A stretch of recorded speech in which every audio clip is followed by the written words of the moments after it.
Dear student, आप सभी को नमस्कार। गंगा अकेडमी परिवार में स्वागत है। आप सभी का वंदन है, अभिनंदन है, हार्दिक स्वागत करता है। आप सभी गंगा अकेडमी यूट्यूब चैनल से जुड़िए, सब्सक्राइब कीजिए।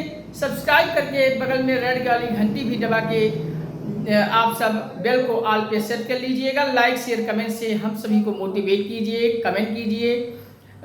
इसे व्हाट्सएप, फेसबुक, इंस्टाग्राम, ट्विटर इत्यादि हर जगह इतना शेयर कर दीजिए कि संपूर्ण भारत के हर घर, हर परिवार, हर सदस्य गंगा अकेडमी पहुंच जाए।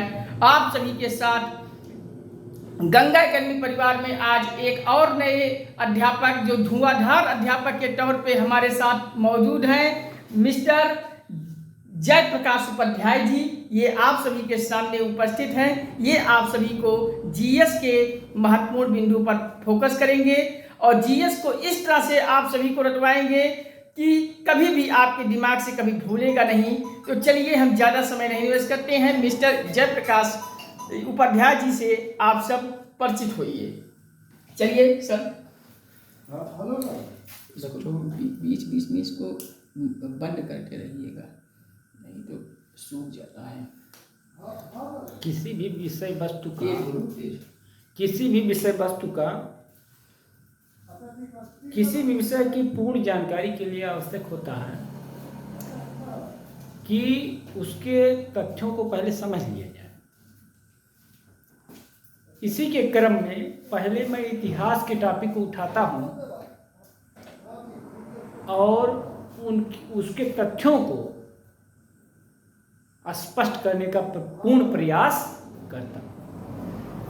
तो पहले हम आपको बताएंगे, आज इतिहास जानने के स्रोत के विषय में आज हम परिचित कराएंगे।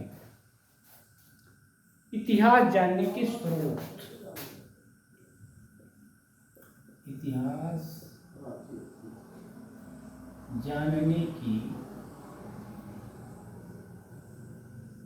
स्रोत, इतिहास जानने के स्रोत। इतिहास जानने के कौन कौन से स्रोत हैं? मूलतः 3 स्रोत होते हैं इतिहास जानने के। मूलतः 3 स्रोतों से ही मुझे इतिहास की जानकारी होती है। जैसे पहला स्रोत है आपका पुरातात्विक स्रोत,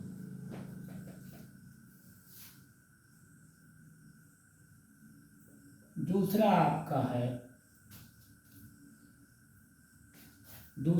है साहित्यिक स्रोत,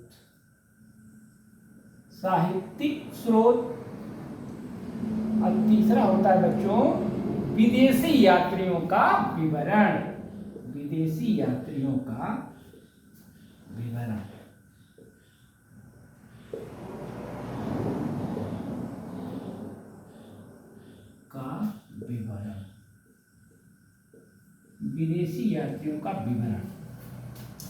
पुरातात्विक स्रोतों में बच्चों आपको जानकारी होनी चाहिए अभिलेख,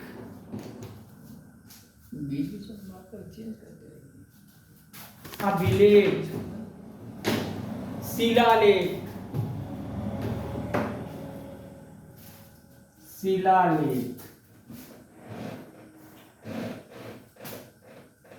ताम्रपत्र लेख,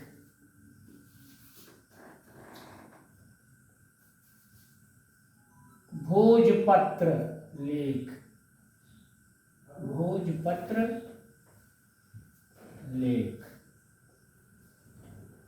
और उसके बाद भोजपत्र लेख के बाद बच्चों आपके पास आता है, अब ये है अभिलेख पहला।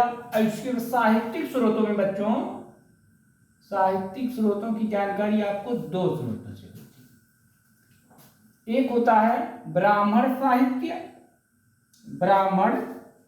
साहित्य और दूसरा है ब्राह्मणेतर साहित्य।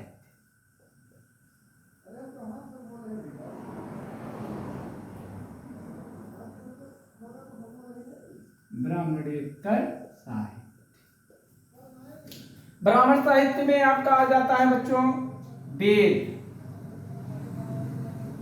उपनिषद, उपनिषद आरण्यक,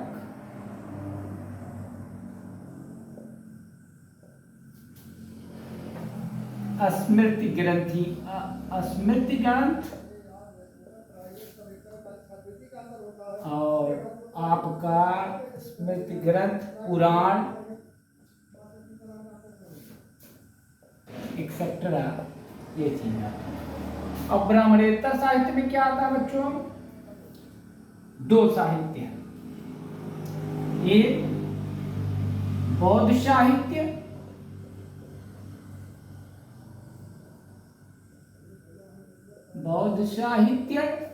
और जैन।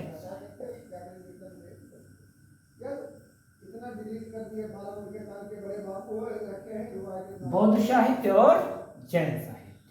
विदेशी यात्रियों के विवरण के अंतर्गत विदेशी यात्री जो भारत में आए विभिन्न शासकों के शासन काल में, उसमें जो है मेगास्थनीज,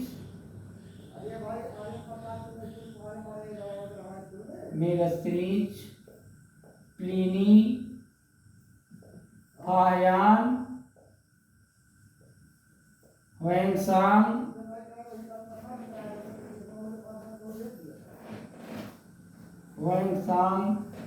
स्ट्रैबो,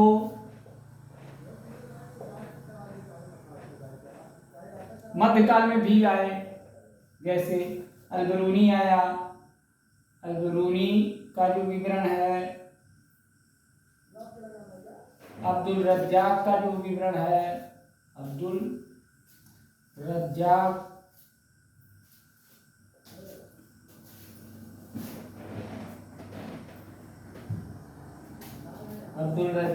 प्लिनी, अलबरूनी, बहुत सारे इस तरीके से मध्यकाल में जो लेखक आए विदेशी यात्री, उनका जो विवरण है, ये हमारे इतिहास जानने के स्रोत हैं। बौद्ध साहित्य में मूलतः जैसे त्रिपिटक हुआ, जातक कथाएं हुई। इसमें जैन साहित्य में भगवती सूत्र, जैसे जैन साहित्य में मान लीजिए भगवती सूत्र, इसमें है त्रिपिटक, जातक कथाएं, दीपवंश, महावंश,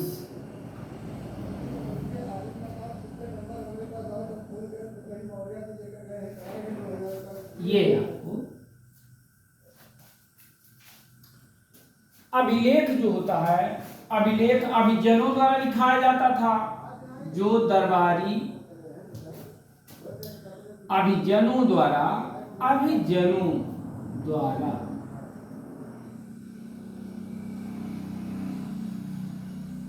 लिखवाया जाता था, अभिजनों द्वारा लिखवाया जाता था अभिलेख। अब जैसे राजा हुए, या कोई मंत्री है,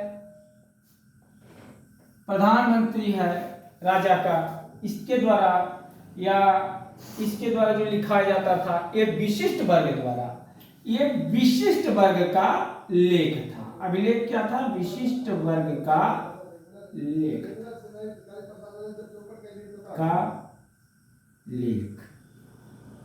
ये उस पे लिखाया जाता था आपका, जैसे मान लीजिए शिलापट्ट पर भी लेख लिखाया जाता था। वो अभिजनों द्वारा लिखाया जाता था, इसलिए इसको अभिलेख कहते थे। शिला ताम्रपत्र लेख, भोजपत्र, भूर्ग नामक वृक्ष की छाल पर जो लेख लिखवाया जाता था उसको भोजपत्र लेख कहते थे। वेद जो है जैसे 4 वेद हुए, ऋग्वेद, यजुर्वेद, सामवेद, अथर्ववेद, इससे भी हमको इतिहास के विषय में जानकारी मिलती है। उपनिषद हुआ, गुरु के समीप स्थित होकर के, हाँ, जो दार्शनिक ज्ञान अर्जित किया जाता था शिष्यों के द्वारा गुरु से, उसको कहते थे वो जो संकलित किया गया उसको उपनिषद कहते हैं। आरण्य मतलब होता है जंगल। जंगल में जो लेख लिखे गए उसको आरण्यक कहा गया। स्मृति ग्रंथ, इसी तरीके से 18 पुराण हैं, जिसमें 10 ही पुराण जो है ऐतिहासिक दृष्टि से मान्य है, इनका अध्ययन इस तरीके से आपका। और ब्राह्मणेतर साहित्य में जैन साहित्य और बौद्ध साहित्य का अध्ययन करें। और उसके बाद आपका आता है विदेशी यात्रियों का विवरण, जैसे मेगास्थनीज, प्लिनी, फायान, हुएंगसांग, स्ट्रैबो, और जैसे जो मध्यकाल में आए विदेशी यात्री जैसे अल-बरूनी हुआ, अब्दुल रज्जाक हुआ, एक्सेट्रा, जैसे अल-बरूनी, इब्न बतूता, इनका जो विवरण है, यात्रा विवरण है, जो विदेशी यात्रियों का जो यात्रा विवरण इन्होंने अपनी पुस्तकों में क्या किया, अपनी पुस्तकों में लिपिबद्ध किया, उससे इतिहास की जानकारी समकालीन शासकों के इतिहास की जानकारी हमको मिलती है। इस तरीके से इतिहास जानने के स्रोत जो सोर्स है, उसके विषय में हमने आपको परिचित करा है। कल हम आपको इसमें एक टॉपिक के विषय में, जैसे आपका जो टॉपिक होगा अगला, जैसे बच्चों आपकी जो टॉपिक होगी, हम वही पढ़ाएंगे जो इम्पोर्टेंस है। बहुत इम्पोर्टेंस टॉपिक को हम उठाएंगे और एक एक टॉपिक को आपको क्लियर करते चलेंगे। और साथ ही साथ अगर यदि आप नोट्स बनाना चाहें तो इस तरीके से एक अपना नोट्स आप बना सकते, कोई दिक्कत नहीं है। वो आपके जीवन में बहुत ही काम आएगा।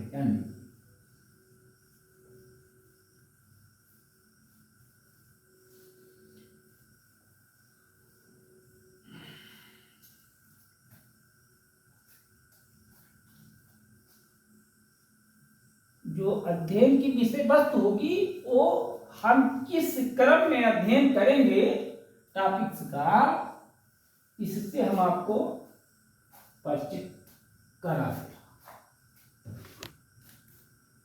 जैसे आपका हुआ, पहले हम अध्ययन करेंगे क्या, पाषाण काल के विषय में पहले आपका पढ़ेंगे। पाषाण काल में जो ये होगा 3, पूरा पाषाण काल,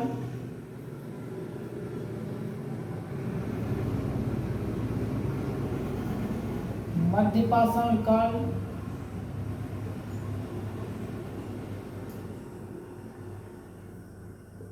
पाषाण काल और आपका नव पाषाण।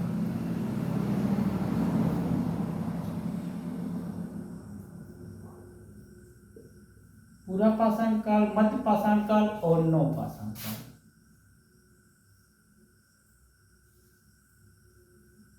नव पाषाण काल, इस तरीके से आपका जो पाषाण काल होगा वो 3 भागों में प्रमुख रूप से बांट करके इसका अध्ययन हम करेंगे। जो वनडे टाइप एग्जाम के लिए आपका जो फुल रिक्वायरमेंट होगा उसको हम पूर्ण रूप से उसको फुलफिल करने का पूर्ण प्रयास करेंगे। जैसे पाषाण काल का जब आप अध्ययन करोगे तो पाषाण काल क्यों कहा गया इसको, क्योंकि हम क्या करते थे, पत्थर के बने औजारों का प्रयोग करते। एक नॉर्मल सा परिचय है आपको ये पाषाण काल का। क्योंकि हम पत्थर के बने औजारों का प्रयोग करते थे, अब ये औजार की कैटेगरी अलग अलग कालों में अलग अलग रही। जैसे पूरा पाषाण काल में, मध्य पाषाण काल में, नव पाषाण काल में जो पत्थर के बने औजार थे वो भिन्न भिन्न आकार के थे। उनका आकार, उनकी प्रकृति अलग अलग था। अब उसके बाद पूरा पाषाण काल के बाद, ये पाषाण काल के अध्ययन के बाद हम क्या करेंगे, आपको इतिहास में हम इसके बाद आपको क्या पढ़ाएंगे, दूसरा टॉपिक होगा आपका पूरा पाषाण काल के बाद आपका जो टॉपिक होगा, पाषाण काल के बाद आप पढ़िए सिंधु घाटी की सभ्यता। सिंधु घाटी की सभ्यता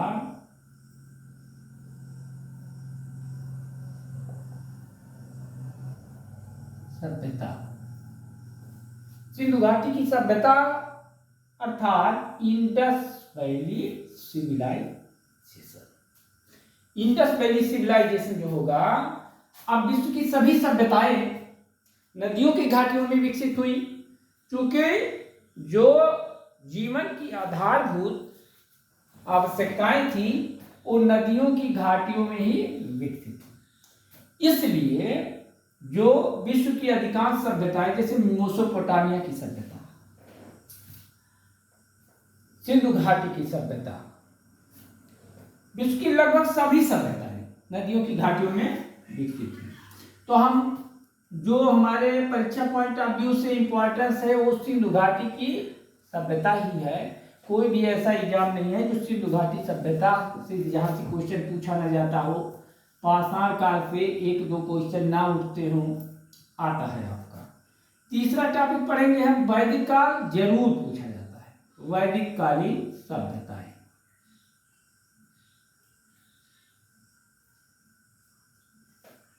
वैदिक कालीन सभ्यता में आपका जो वेदचार होते हैं उनका अध्ययन करेंगे, कहाँ किस वेद में क्या मिलता है, क्या है कहे, ये जैसे ऋग्वेद,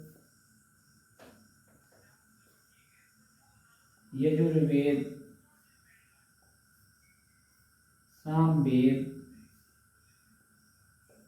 अथर्ववेद। उसके बाद आप पढ़ाएंगे, हम तीसरा टॉपिक पढ़ाएंगे आपको हम 6ठी शताब्दी ईसा पूर्व में। 6ठी शताब्दी ईसा पूर्व,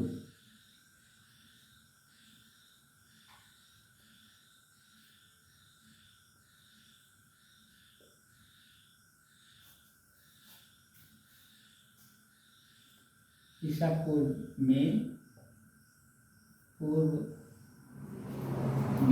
जो महाजनपद काल पढ़ाएंगे, महाजनपद काल। जैसे हम देखेंगे ना, पहले मानव क्या था, बर्बर था, तो इसमें जो आपको महाजनपद काल के विषय में 6ठी शताब्दी ईसा पूर्व में जो 16 महाजनपदों के विषय में चर्चा होगी। 16 महाजनपदों के विषय में, उनकी राजधानियों के विषय में, जो परीक्षा पॉइंट ऑफ व्यू से इंपॉर्टेंस होगा, उसी टॉपिक की चर्चा होगी। अब इसके बाद आप देखेंगे, इसके बाद आपका आ जाएगा इतिहास में मौर्य काल। मौर्य काल के विषय में आपकी चर्चा होगी। कुषाण काल आएगा, उसके विषय में। उसके बाद तीसरा जो चर्चा होगी जिस टॉपिक के विषय में, वो आपकी टॉपिक होगी गुप्त काल। गुप्त काल के विषय में चर्चा होगी। उसके बाद दक्षिण भारत की राजवंश में, दक्षिण भारत के राजवंश, इसमें चेर, चोल,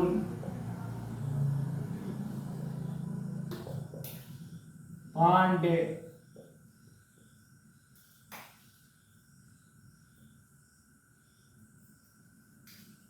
राष्ट्रकूट,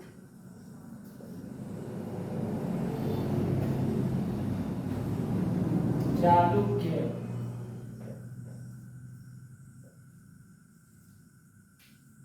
वंश के विषय में अध्ययन करें। ये दक्षिण भारत का हो जाएगा। इसके बाद आपका जो विशेष रूप से अध्ययन किया जाएगा वो क्या होगा? मध्यकाल।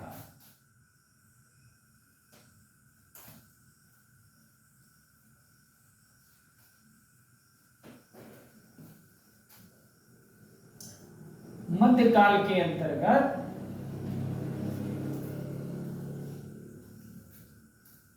इसके बाद आपका आ जाएगा मध्यकाल।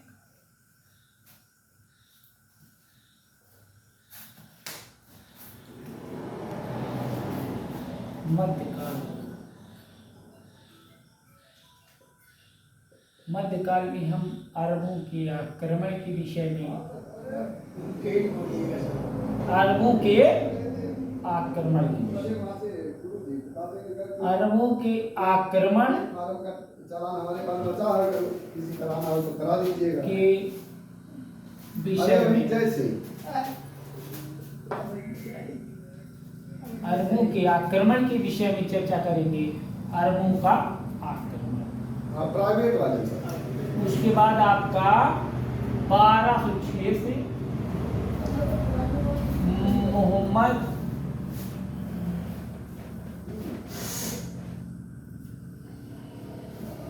गजनवी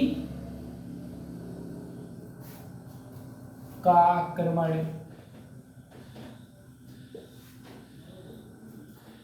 उसके बाद आपको हम बताएंगे मोहम्मद गोरी का आक्रमण,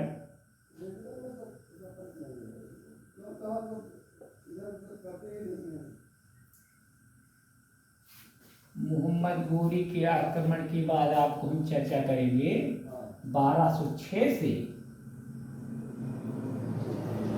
1526 जो गुलाम वंश की चर्चा है। इसके बाद हम आपको क्या करेंगे? गुलाम वंश, गुलाम वंश, गुलाम वंश के संस्थापक जो कुतुबुद्दीन ऐबक, जो मोहम्मद गोरी का सिपह सालार था, तो ये संस्थापक था। गुलाम वंश में 1206, इसमें जो है आपको जो अध्ययन करेंगे 1206 से 1526, 1206 से 1526 ईस्वी के मध्य, के मध्य 1206 से 1526 ईस्वी के मध्य के भारत के इतिहास को सल्तनत काल के नाम से जाना जाता है, क्योंकि 1206 से 1526 ईस्वी के मध्य भारत पर विभिन्न राजवंशों के सुल्तानों ने शासन किया, जैसे आपका गुलाम वंश, गुलाम वंश का अध्ययन करेंगे।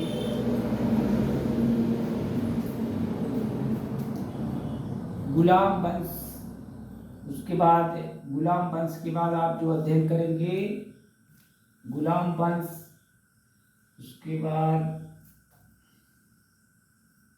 गुलाम वंश के बाद खिलजी वंश, उसके बाद तुगलक वंश,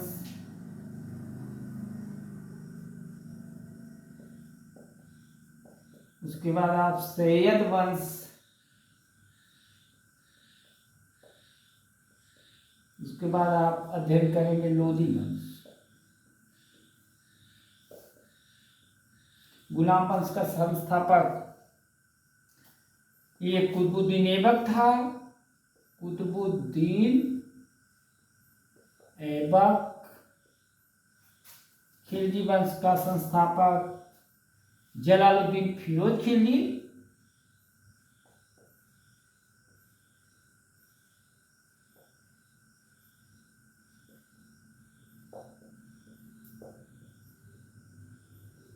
जलालुद्दीन फिरोज खिलजी। तुगलक वंश का संस्थापक गयासुद्दीन तुगलक।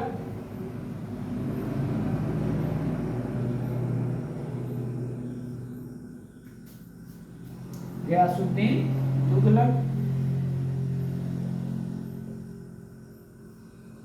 गयासुद्दीन तुगलक, गयासुद्दीन तुगलक। इसके बाद आपका आएगा बच्चों सैयद, सैयद वंश, खिज्र खान है, खिज्र खान, ये सैयद वंश। इसको माना जाता है कि मोहम्मद साहब पैगंबर के वंशज थे। लोदी वंश की स्थापना बहलोल लोदी ने किया।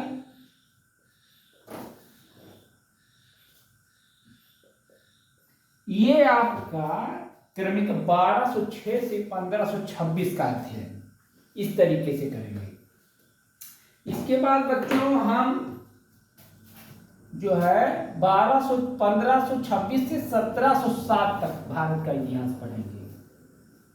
1206 से 1526 से 1707 भारत पर आक्रमण होगा बाबर का।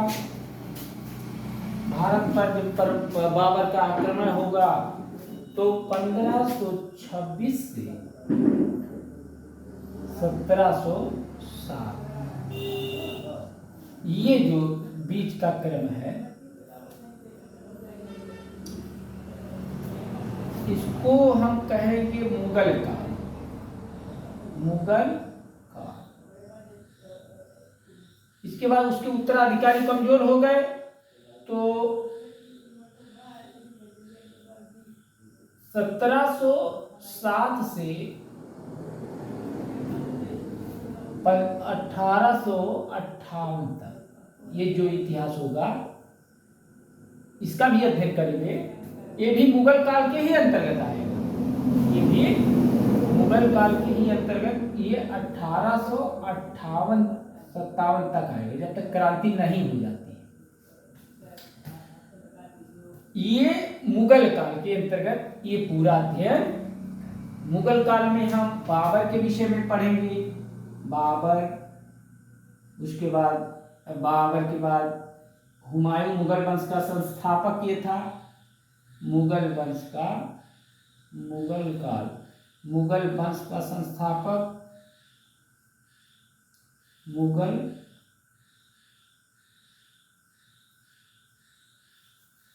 वंश का संस्थापक कौन था? बाबर। मुगल वंश का संस्थापक बाबर। बाबर के विषय में अध्ययन करेंगे। उसके बाद हुमायूं, हुमायूं के विषय में। उसके बाद हुमायूं के बाद आपका अकबर आएगा, अकबर महान। अकबर के बाद बाबर और हुमायूं के बाद बीच में एक आपका शासक है, अफगान शासक है। हुमायूं के बाद आपका आ जाएगा शेर शाह सूरी। शेर शाह सूरी। शेर शाह सूरी के बाद कौन आएगा? अकबर। अकबर के बाद कौन आएगा बच्चों? जहांगीर। जहांगीर के बाद कौन आएगा? शाहजहां। शाहजहां। शाहजहां। शाहजहां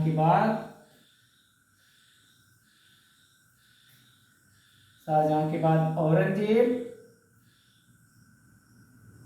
औरंगजेब जो उत्तराधिकार के युद्ध में सफल हुआ तो ये। उसके बाद आप पढ़ेंगे जहांदार शाह प्रथम। जहांदार शाह प्रथम। जहांदार शाह बैठेगा कुर्सी पर, बादशाह बनेगा। उसके बाद आप जो है आपका जो अंतिम मुगल बादशाह, बीच में नादिर शाह का आक्रमण होगा। नादिर शाह के भी विषय में पढ़ेंगे। तैमूर लंग के विषय में पढ़ेंगे। और इसके बाद आप जो है तैमूर लंग का आक्रमण होगा 1398 में। 1398 ईस्वी। तैमूर लंग का आक्रमण हुआ। तैमूर लंग का आक्रमण, बीच में इसके विषय में भी चर्चा होगी। और तैमूर लंग का ही वंशज था बाबर। ये तैमूर लंग और चंगेज खान, ये जो बाबर था, बाबर में के शरीर में तैमूर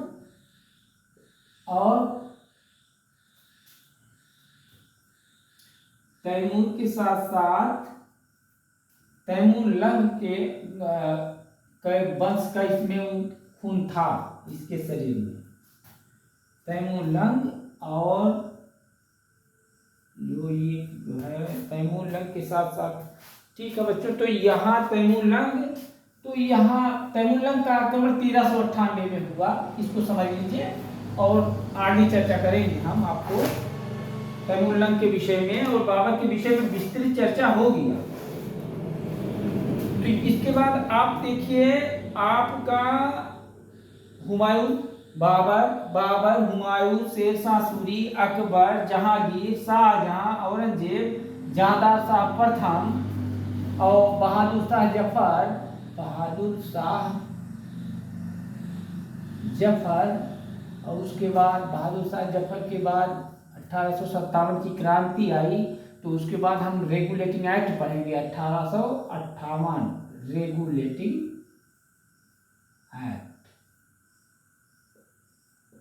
रेगुलेटिंग एक्ट पढ़ेंगे। रेगुलेटिंग एक्ट के बाद 20-20 साल पे रेगुलेटिंग एक्ट पारित होता गया।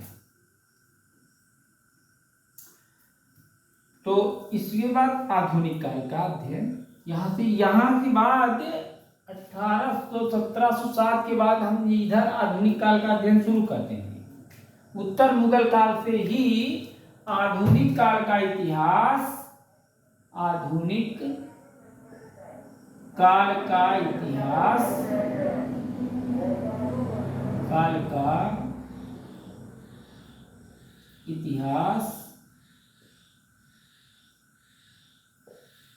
इतिहास जो है आपका, जैसे मैं आधुनिक काल में क्या क्या पढ़ेंगे। आधुनिक काल में जो रेगुलेटिंग एक्ट होगा सब पढ़ेंगे। रेगुलेटिंग एक्ट के विषय में जानेंगे। रेगुलेटिंग एक्ट के बाद गवर्नर जनरल के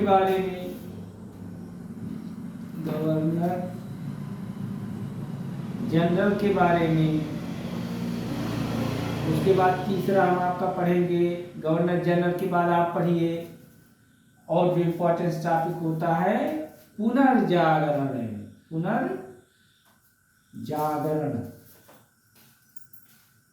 काल, क्रांतिकारी आंदोलन,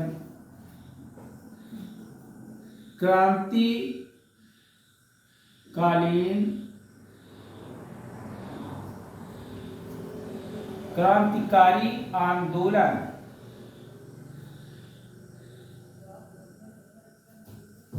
और पांचवा आप पढ़ेंगे क्रांतिकारी आंदोलन में आपको परिचित कराएंगे पुनर्जागरण काल के विषय में, जैसे सामाजिक धार्मिक पुनर्जागरण कैसे हुआ 19वीं शताब्दी के उत्तरार्ध में सामाजिक धार्मिक पुनर्जागरण कैसे हुआ। भारतीय जनमानस में राष्ट्रीय चेतना की भावना का विकास कैसे हुआ, इसीलिए पुनर्जागरण काल का अध्ययन करेंगे। इसमें विभिन्न सामाजिक बुराइयों के परिप्रेक्ष्य में जो शुद्धि आंदोलन चले, समाज की बुराइयों को दूर करने के लिए, जैसे छुआछूत को लेकर के तमाम बहुत सारी बलि प्रथा, नर बलि प्रथा, जो समाज में बुराइयां थी उनको दूर करने के लिए जो भारत के चेतनशील महामना व्यक्तित्व जो थे, उन्होंने जो आंदोलन चलाया उसको हम पुनर्जागरण काल के अंतर्गत रखते हैं। क्रांतिकारी आंदोलन, जो क्रांतिकारी गतिविधियां भारत में हुई उनके विषय में परिचित कराएंगे। और भारत स्वतंत्रता के बाद भारत, स्वतंत्रता के पूर्व भारत, गांधीवादी युग के विषय, गांधीवादी युग, गांधीवादी युग के विषय में परिचित कराएंगे। जैसे 1915 से 1948 तक गांधी के विषय में जो प्रश्न पूछे जाते हैं गांधी जी के विषय में, उससे भी परिचित कराएंगे। इस तरह वनडे एग्जाम के लिए जैसे यूपीपी, ESI, TGT,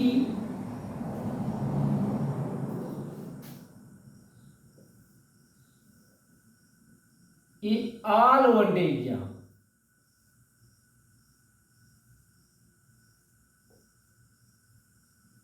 के लिए मेरे वीडियो बहुत ही लाभप्रद होंगे, बहुत ही लाभप्रद होंगे। आज के मैंने आपको एक परिचय कराया है।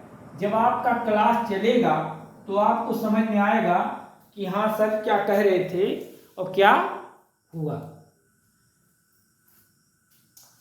इसी के साथ मेरा कोई व्यक्तिगत उद्देश्य यह नहीं है कि मैं वीडियो बनाऊं, लेकिन बच्चों के और बच्चों की, मैं भी एक विद्यार्थी हूं, मेरा भी जीवन विद्यार्थी का ही है, तो इसलिए मैं उचित समझता हूं कि कुछ ऐसे कार्य किए जाएं जिससे स्वतः तो लाभ हो ही, समाज को भी एक उससे लाभ हो। इसी के साथ मैं अपनी कक्षा को विराम देता हूं और अगले कक्षा के लिए आपको मैं पाषाण काल से प्रारंभ करूंगा। इसी के साथ मैं अपनी कक्षा को विराम देता हूं और जो है आपके उज्जवल भविष्य की कामना करता हूं। जय हिंद, जय भारत। लाइक शेयर करें, हो गया।